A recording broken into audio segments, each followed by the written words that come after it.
Hello guys. तो यार आज हम देखने वाले हैं बाबा बागेश्वर धाम। फ्रॉड, फरिश्ता या फ्रॉड।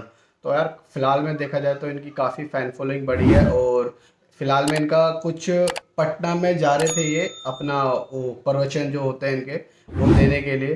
तो वहाँ पे कुछ हंगामा हुआ है। तो यार अब वही देखते हैं वीडियो में, और वीडियो में बने रहे, चैनल पे नहीं तो प्लीज़ सब्सक्राइब करें।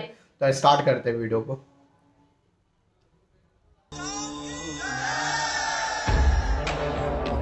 बागेश्वर बाबा दरबार में तकरीबन 10 लाख से ज्यादा लोग पहुंचे। बिहार में बाबा बागेश्वर का दरबार सजा है। बाबा फुल फॉर्म में है। बाबा बागेश्वर धाम उर्फ धीरेंद्र शास्त्री एक ऐसे नौजवान जिसने आज पूरे हिंदू समाज में हलचल मचा रखी है। उन्हें सुनने वालों की तादाद आज करोड़ों में पहुंच चुकी है। वो जहां जाते हैं वहां लाखों की भीड़ इकट्ठा हो जाती है। वो पटना आए तो वहां 10 किलोमीटर लंबा जाम लगा। इस सड़क पर जाम देखिए आप, 10 किलोमीटर लंबा ये पूरा जाम है।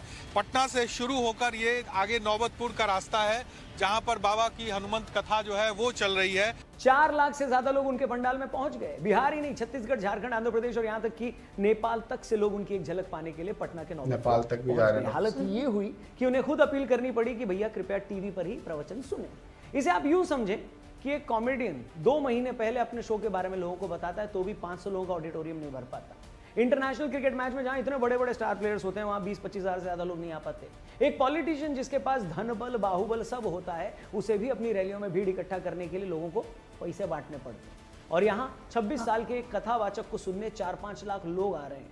वो लोगों से हाथ जोड़कर गुजारिश कर रहा है कि भगवान के लिए अब और लोग ना आए कर सकते। ऐसे में आप ये समझ सकते हैं कि लोगों की नजर में उस नौजवान का क्या स्थान होगा, उसकी दीवानगी क्या होगी, उसे लेकर क्या जुनून होगा। इस सब के बावजूद ऐसे बहुत सारे लोग हैं जो कहते हैं कि पंडित धीरेंद्र शास्त्री फ्रॉड हैं, धोखेबाज हैं और लोगों को बुद्धू बनाते हैं। तो आज के फनतंत्र के इस वीडियो में हम इसी मुद्दे पर बात करेंगे कि क्या बागेश्वर धाम वाले धीरेंद्र शास्त्री कोई दिव्य गुरु हैं, पहुंचे हुए संत हैं, या एक फ्रॉड जैसा कि कुछ लोग कह रहे हैं। वीडियो ध्यान से देखिएगा, पसंद आए तो अपने दोस्तों से भी इसे जरूर शेयर करिएगा। शुरू करते हैं। नमस्कार दोस्तों, जय हिंद। मैं हूं रौनक। फनतंत्र में आपका स्वागत है। कुछ रोज पहले मेरे सामने बाबा बागेश्वर के नाम से मशहूर धीरेंद्र शास्त्री जी का एक वीडियो आया। ये वीडियो उनके इंग्लैंड दौरे का था, जिसमें भीड़ में से एक महिला उनके पास आती है। महिला चेहरे से काफी उदास दिख रही है। वो बताती है कि वो अपने 8 साल के बच्चे को लेकर काफी परेशान है। बच्चा ऑटिज्म से पीड़ित है, ठीक से बोल नहीं पाता। अभी महिला बच्चे के बारे में इतना ही बता पाती है कि धीरेंद्र शास्त्री पहले से ही पर्चे पर लिखे वो सारे सवाल दिखा देते हैं जो वो महिला पूछने वाली थी। क्या नाम है बालक का? अगमवीर। अच्छा, पढ़ो। बालक बहुत चंचल है, जन्मजात दिक्कत है, हैरान करता, बात नहीं मानता है। बराबर। वो ये भी बताते हैं कि महिला के पति का कारोबार ठप हो चुका है। वो कोई नया बिजनेस शुरू करना चाह रहे हैं मगर समझ नहीं पा रहे कि क्या करें और किस तरह उन्हें बिजनेस में किसी ने धोखा दिया था। ये सब सुनकर महिला रोने लगती है। उसे लगता है कि उसने साक्षात ईश्वर के दर्शन कर लिए। बिजनेस बंद हो चुका है, जिसकी अर्जी लेकर के आप आई हैं। बालक कंट्रोल हो जाएगा। बात यहां भी रुक जाती तो शायद मैं उतना हैरान ना होता, क्योंकि दुनिया में बहुत सारे मेंटलिस्ट हैं जो सामने वाले का चेहरा, उनकी आंखें देखकर बता देते हैं कि वो क्या सोच रहे हैं। मगर इसके बाद जब धीरेंद्र शास्त्री ने यह बताया कि आपके पति भी साथ आए हुए हैं मगर इस वक्त वो हॉल के बाहर आपके बच्चे को संभाल रहे हैं, तो ये सुनकर मेरे भी होश उड़ गए। आए भी हैं जी। बाहर खड़े हैं, बच्चा लिए। जी। एक छोटा बच्चा लिए खड़े हैं, देख लिया। जी जी मैं। उसके बाद उन्होंने चंद सेकंड ध्यान लगाया और यह बताया कि आपके घर पर एक गुरु की तस्वीर लगी है मगर वो चटक गई है, उसे आप हटा दें। ये सुनकर वो महिला और उसकी मां श्रद्धा में रोने लगी। आपके यहाँ कोई गुरु का चित्र रखा है? जी जी जी रखा है। वो चटक गया है, चटक गया है जी। उसको अलग कर देना। अच्छा जी जी इतना ज्यादा वो सच बता रहा है। जी जी। अच्छा, हम सब जानते हैं कि ऐसे कई बाबा हैं इस देश में जो इस तरह के स्टेज चीजें करके लोगों को मूर्ख बनाते हैं, खुद में जादुई शक्तियां होने का दावा करते हैं। मगर जब मैंने धीरेंद्र शास्त्री का ये वीडियो देखा, उसमें उस महिला के आंसू देखे, उस महिला की मां का रोना देखा, तो कहीं से ये नहीं लगा कि ये सब स्टेज है। इसी तरह के एक और वीडियो में जो ऐसी घटनाओं को नाटक बताते हैं, धीरेंद्र शास्त्री ने पहले से कागज पर लिखकर कुछ सवाल रखे और वहां बैठे एक पत्रकार को कहा कि वो पूरे पंडाल में जिसे चाहे बुला ले, यहां मैंने जो सवाल लिखे हैं वो उसी के होंगे। पहले हम पर्चा बना के रखेंगे और आप जिसको बहन जी लेकर आएंगे उसी का पर्चा ये निकलेगा। आप समझ रहे हैं? पहले से सवाल रिपोर्टर को भी उन्होंने चैलेंज दिया कि आप अपनी मर्जी से लेकर जाओ। वो सवाल हैं। इसके बाद जिस शख्स को सामने लाया गया उसने ये कहा कि हाँ, यही सब सवाल मेरे मन में थे। आपके मन में दो प्रश्न हैं। बालक का प्रश्न है, कृपा होगी, चल नहीं पाता, स्वास्थ्य ठीक नहीं, नसें टेढ़ी हैं, धन की तंगी भी बनी, वो ठीक हो जाएगा, दिव्यांश स्वस्थ होगा, आशीर्वाद है। जय जय श्री राम। पर्चा बोलिए। अच्छा, ऐसे एक नहीं दसियों वीडियोस YouTube पर भरे पड़े हैं जिसमें आप बागेश्वर बाबा के चमत्कार देख सकते हैं। अब ये चमत्कार हैं, धीरेन्द्र शास्त्री जी की दिव्य शक्तियां हैं या कोई सुपर पावर है, मेरे लिए उस पर कमेंट करना पॉसिबल नहीं है। मगर इतना मैं जरूर कह सकता हूं कि उनके इसी रूप की वजह से, कथा वाचन के उनके अंदाज की वजह से, उनके विचारों की वजह से उनकी लोकप्रियता आज इस लेवल पर पहुंची है, इस लेवल पर जहां शायद कोई नहीं पहुंचा। मगर जी हाँ, जैसे कि हर कहानी में एक मगर होता है, यहां भी कई मगर हैं। मगर इस सब के बावजूद धीरेन्द्र शास्त्री जी कई लोगों को फूटी आंख नहीं सुहा रहे। वो उन्हें फ्रॉड, पाखंडी और न जाने क्या क्या कह रहे हैं। और अगर आप मुझसे पूछें तो मैं कहूंगा कि मुझे अभी तक समझ में नहीं आ रहा है कि धीरेन्द्र शास्त्री के आलोचकों की असल परेशानी आखिर है क्या। अभी वो पटना आने वाले थे तो तेज प्रताप यादव ने कहा कि वो हिंदू मुस्लिम करेंगे तो मैं उन्हें एयरपोर्ट से ही भगा दूंगा। अगर बागेश्वर बाबा हिंदू मुसलमान भाई को लड़वाने के लिए आ रहे हैं तो मैं उनका विरोध करूंगा, उनको एयरपोर्ट पे घेराव मैं करने का काम करूंगा। आरजेडी के स्टेट प्रेसिडेंट ने कहा कि धीरेन्द्र शास्त्री को जेल में डाल देना चाहिए। इससे पहले यही लोग उन्हें देशद्रोही और ढोंगी तक बता चुके हैं। इनका कहना है कि धीरेन्द्र शास्त्री के पास कोई जादुई शक्तियां नहीं है, ये तो बस ट्रिक है। देखिए, सबसे पहली बात तो ये कि धीरेन्द्र शास्त्री एक कथावाचक है। वो 12 साल की उम्र से कथावाचन कर रहे हैं। चूंकि वो बुंदेलखंड से हैं तो वो बुंदेल और बुंदेली मिक्स हिंदी में अपने प्रवचन करते हैं। बहुत भारी भरकम भाषा की बजाय बहुत आसान जबान में बात करते हैं जिसे आम आदमी भी समझ पाए। अब कोई कथावाचक आसान जबान में, लोगों की जबान में थोड़ी मस्ती के साथ अगर उन्हें अपने धर्म के बारे में शिक्षित कर रहा है तो इसमें प्रॉब्लम क्या है? अब हर आदमी तो प्रकांड पंडित होता नहीं ना, बहुत से लोग तो बेचारे पढ़े लिखे नहीं होते।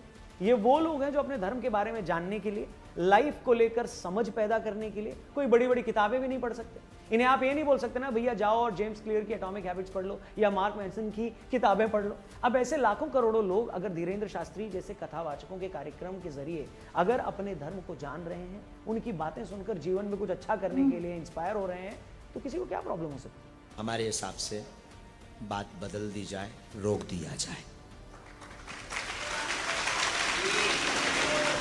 इन लाखों करोड़ों लोगों में से कई ऐसे भी लोग हैं जो इस तरह के भागवत कार्यक्रमों में आकर मुफ्त का लंगर भी खाते हैं, वहां कुछ घंटे ठहर पाते हैं। ये वो लोग हैं जो जीवन में बदलाव के लिए, कुछ नयापन लाने के लिए हजारों रुपए खर्च करके कहीं घूमने नहीं जा सकते। अब ऐसे लोग अगर धीरेन्द्र शास्त्री या उन जैसे किसी कथावाचक के कार्यक्रम में जाकर पॉजिटिव महसूस करते हैं, मुफ्त भोजन करते हैं, नए लोगों से मिलते हैं, तो इसमें बुराई क्या है भाई? अच्छा, कई लोग कहते हैं कि पर्ची में पहले सवाल लिखने का मतलब ये नहीं है कि उनमें कोई दिव्य शक्ति है। मैं कहता हूं चलो नहीं है, लेकिन इससे प्रॉब्लम क्या है? मतलब बात तो ये है ना कि जो आदमी उनसे सवाल पूछने आया है उसको कोई सोल्यूशन वो बता रहे हैं या नहीं। अगर सवाल पूछने वाला धीरेन्द्र शास्त्री के जवाब से संतुष्ट है और उनकी बात मानकर अगर उसका लाइफ चेंज हो रही है, उसका जीवन बदल रहा है, उसे जिंदगी में कुछ नई प्रेरणा मिल रही है, तो फिर किसी को इस बात से क्या मतलब है कि धीरेन्द्र शास्त्री ने उसके मन की बात कैसे जानी? ये बात तब भी लागू होती है जब हम किसी डॉक्टर के पास जाते हैं। हमें भरोसा होता है कि डॉक्टर के पास आ गए हैं तब सब कुछ ठीक हो जाएगा। और जब आप किसी धार्मिक व्यक्ति से मिलते हैं तब भी यही भरोसा सबसे ऊपर होता है। ये जो पर्चा है, हमने उनको कुछ भी नहीं बताया है, उन्होंने सब कुछ खुद ही लिखा है। उन्होंने ये लिखा हुआ है कि आपके हस्बैंड का काम पूरा होगा ही। विश्वास है आपको? विश्वास है, डेफिनेट। अगर धीरेन्द्र शास्त्री किसी के मन की बात जानकर उसे पहले लिख लेते हैं और फिर उस शख्स को दिखाते हैं कि देखो मैंने पहले ही लिख लिया, तो ऐसा करके वो उस इंसान का भरोसा ही तो जीतते हैं और वो इंसान भी उन पर भरोसा करता है। और इसी भरोसे को रखकर जब वो उनके बताए गए उपायों पर अमल करता है तब उसे रिजल्ट भी मिलता है। और रिजल्ट मिलता है, लोगों को मिल भी रहा है, तभी तो हर दिन उनको मानने वालों की तादाद लाखों में बढ़ती जा रही है। वरना तो मोहल्ले में एक परचून की दुकान भी ठीक से अगर सामान न देना तो एक आध बार के बाद तो लोग भी वहां जाना बंद कर देते हैं। यहां तो हम फिर भी एक चमत्कारिक शख्स की बात करें। सच कहूं तो असल मुद्दा ये है ही नहीं। इस बात से कोई लेना देना ही नहीं है कि धीरेन्द्र शास्त्री दिव्य पुरुष हैं या कौन में। दिक्कत है उनकी पॉपुलैरिटी। दिक्कत है कि सनातन धर्म की बात करने वाला इतनी तेजी से ऊपर उठ गया।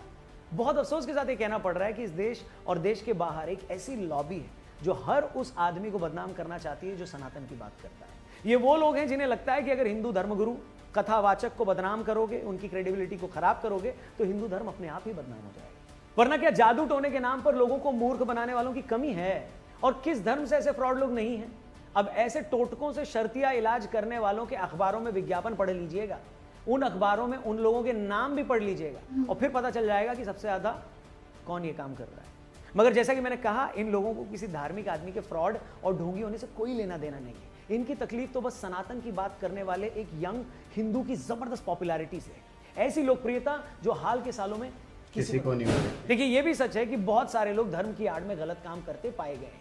इनमें बाकी धर्मों के साथ कई हिंदू बाबा भी रहे हैं। मगर ये भी सच है कि अगर ऐसे 2, 4, 5, 6 लोग हुए भी हैं तो इसका मतलब ये नहीं है ना कि जो भी धर्म गुरु या कथावाचक धर्म प्रचार कर रहा है वो फ्रॉड ही है। जनता की खुद की अपनी एक अंडरस्टैंडिंग होती है और ऐसे लोगों से जुड़े उनके खुद के एक्सपीरियंसेस होते हैं, निजी अनुभव। और लोगों के लिए हर बात से ऊपर होता है उनका निजी अनुभव, उनका खुद का एक्सपीरियंस।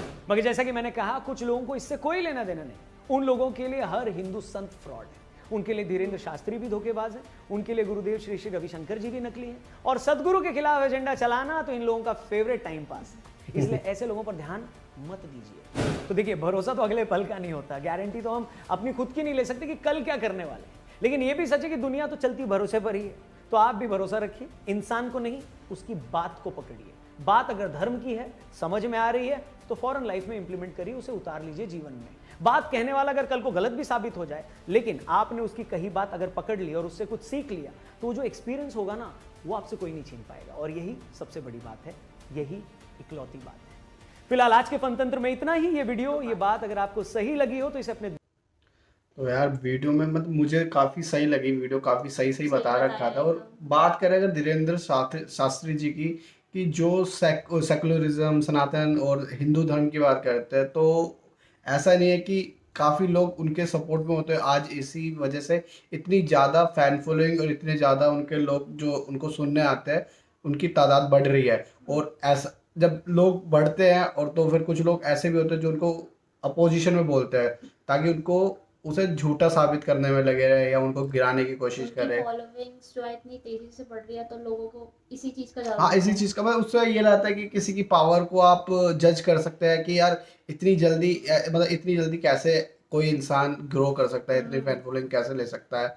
और वो पब्लिक का कुछ भरोसा भी है उनके लिए। और यार काफी लोग अगर जो चीज अगर वो बोलते हैं, उस चीज को अगर वो सच हो जाता है और मानते हैं उस चीज को, तो उसमें दिक्कत ही क्या है। मतलब मानना मेरा ये है कि अगर वो हिंदुत्व की बात करते हैं, या सेकुलरिज्म की बात करते हैं, या सनातन की बात करते हैं, तो उसमें बुरा क्या है। अगर अपने देश में वो अपने देश के लिए बात नहीं करेंगे, तो उसमें मुझे नहीं लगता कि कुछ गलत है। और आज कुछ लोग इसी वजह से इस चीज़ को मतलब कि बोलते हैं कि हिंदू मुस्लिम करा रहे हैं, या फिर मतलब जैसे दिखाया गया था कि पटना में जो इनका पटना में जो इनका शो हो रहा था, उसको रुकवाने की काफ़ी कोशिश करी थी। और बोला था कि अगर ये यहाँ पे ऐसा कुछ देते हैं, हिंदुत्व की बातें या हिंदू मुस्लिम करते, तो इनका शो हम रुकवा देंगे, ये वो। तो यार फिलहाल में इनकी फैन फॉलोइंग तो इतनी तगड़ी है, जो कि 10 लाख बता रहे थे कि लोग जो उनके पंडाल में आते हैं, उनकी तादाद 10 लाख के ऊपर, जो कि शायद किसी भी स्टार या किसी भी ने उनके काम भी पूरे होते, तभी तो पब्लिक की इतनी बढ़ रही है। मतलब मानते हैं इस चीज़ को। तो यार मुझे नहीं लगता कि धीरेन्द्र शास्त्री जी या बाबा बागेश्वर धाम के नाम पे जो भी सच है, उसको आप झूठ नहीं कह सकते। वो जो दिखाया गया है वो सच है। तो यार आप बताना कि आपका पॉइंट ऑफ व्यू क्या है कमेंट्स में। और वीडियो अच्छी लगे तो प्लीज़ लाइक करना, चैनल को सब्सक्राइब करना। और